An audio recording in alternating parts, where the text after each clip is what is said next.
So, ayun, meron tayong based dun sa IEC, IEC 61131-3 standard, meron daw tayong 5 programming languages. So, ang isa dyan is, tama ka, one is ladder diagram. Ito yung ginagawa nating mga diagrams. Tapos, number 2 is instruction list. Number 3 is function block diagram or FBD.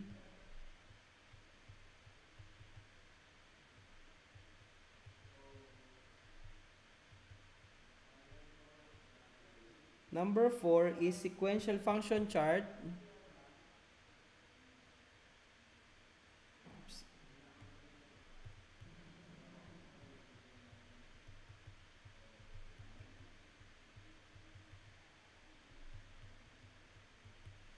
At number 5 would be structured text. Structured text.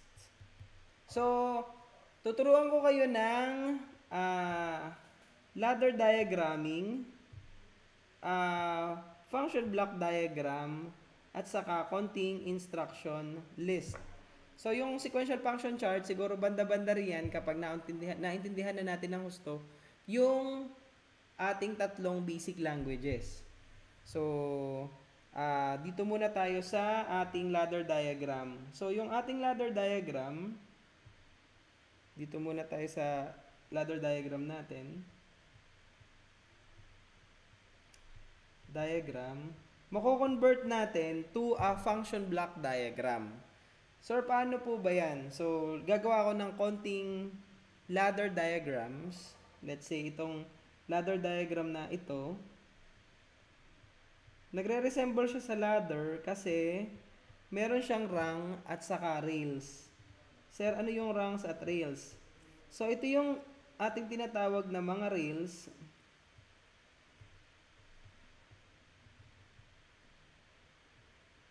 Rails. Pag nasa kawing kaliwa nyo, pag nagsusulat kayo, tawag natin dyan hot rails.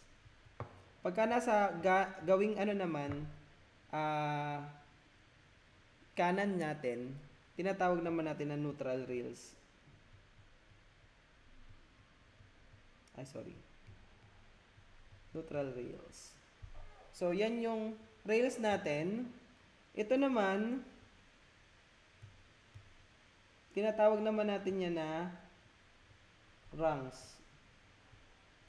So, kapag naglalagay na tayo ng mga ladder diagrams, yung ginagawa natin dun sa ating binigay kong FX trainer, kalimitan dyan, nadami siya or nahaba yung rung nyo or yung mga dami ng rungs nyo.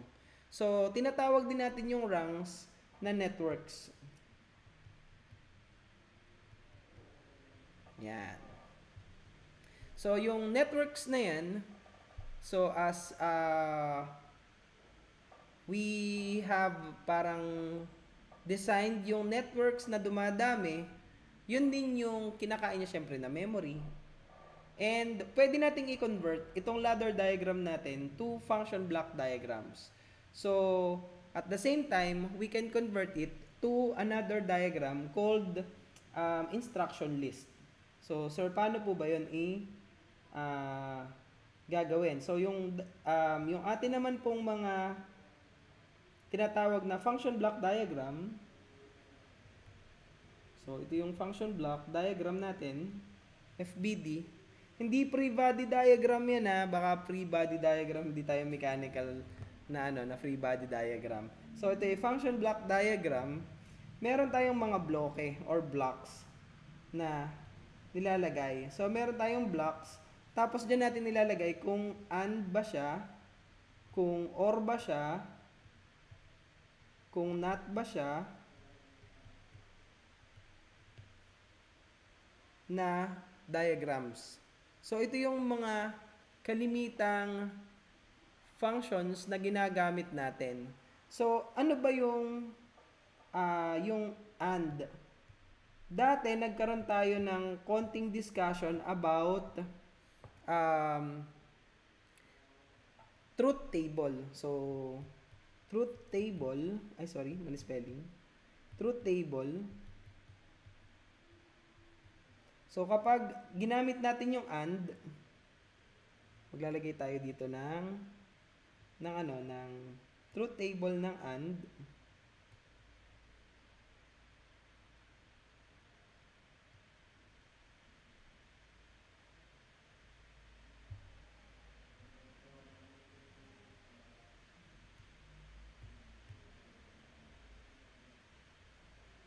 So, para sa truth table ng and,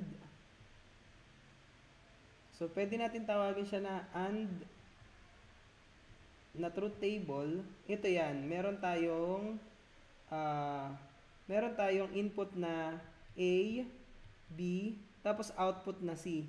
So, meron tayong A, B, and C. So, kapag meron tayong tinatawag na 0 and 1, pagka binary or boolean yung operation natin, meron lang tayong tinatawag na 1 and 0. 1 is true, 0 ay false, then ang 1 ay on, ang 0 ay off. Ganun lang ano. So, kung yung ating input ay 0, then 0 din yung input natin, ang magiging output natin is 0. So, kapag daw kasi ginawa naman natin siya na 0 yung isang input, output niya is 1, 0 din yan. So, ito naman ay 1, ito ay 0, 0 din yan. 1, 1, 1. Ano ibig sabihin itong truth table na yan? Na-discuss ko yan nung nakaraan, yung ating truth table para sa AND. Kasi, ito kasing ating ladder diagram, mako-convert din natin siya ng ganito.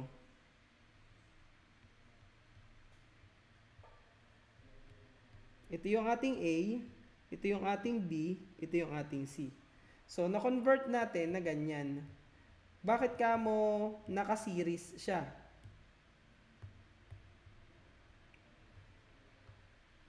So, yung yung ating function block diagram, na-convert din natin ng ganitong ladder diagram dahil kung mapapansin natin yung logic niya, pag ito ay on, oops, ang laki naman. So, kung ito ay on, tapos ito ay on din, mag-o-on din siya sa output. Yun yung logic. So, kung gagawin natin siya sa, ito yung ating function block diagram, ito naman yung ating magiging ladder diagram. Ito naman yung magiging instruction list, yung instruction list natin. Actually, yung structured text, ano naman siya? Parang mga G-code, mga C++, C++. Pero yung ating instruction list, meron lang tayong standard na LD, parang load sa A, tapos naka-AND siya sa B, tapos naka-output siya sa C. So, ganyan yung isusulat. Itinatype siya. Sir, paano namin siya matatry? So, i-install nyo yung aking pinapa-install na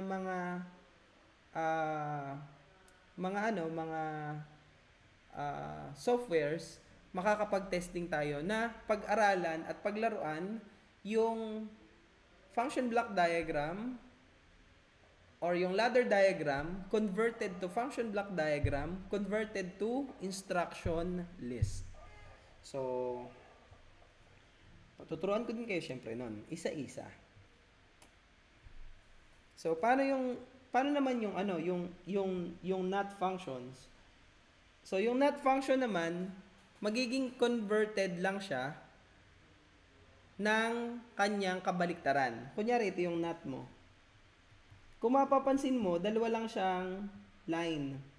So, yung truth table niya, meron kang A, meron kang B. So, yung output mo is yung B. Kung siya ay 0 dito, magiging 1 siya sa B. Magiging kabaliktaran. Kung 1 siya dito, magiging 0. Gets ba? Kabaliktaran. So, kapag naman or function, so, yung or natin na function, meron tayong A, B, and C. Ay nga pala, pagka not function, ano yung ginagamit natin? Normally, close. Yan yung parang naging not function. Tapos, kung ang gagawin naman natin is or function, nakaganito naman siya.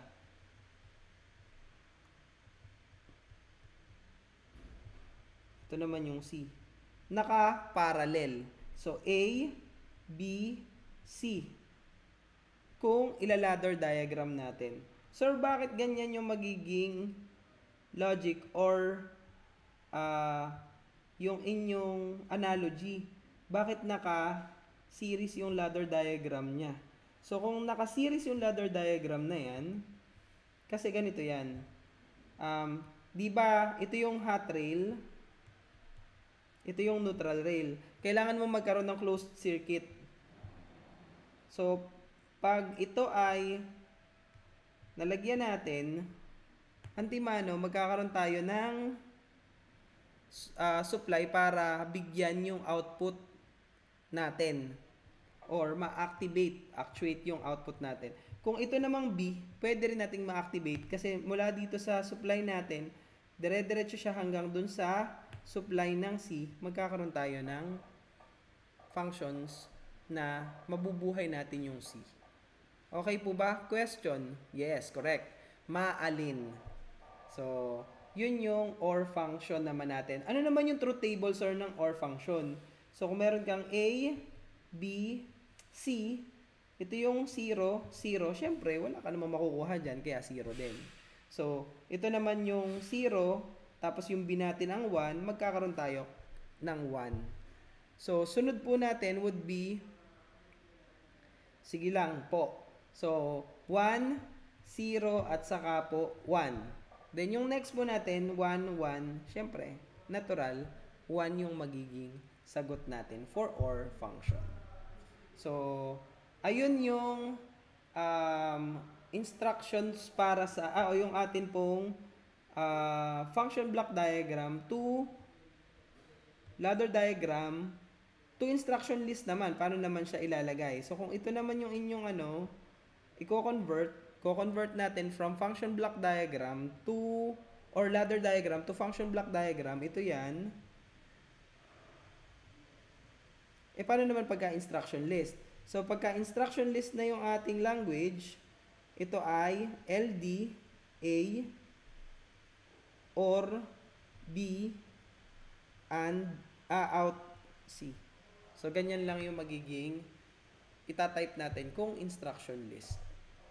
So, ayun po. Kung meron kayong question, pwede nyo pong i-comment at nang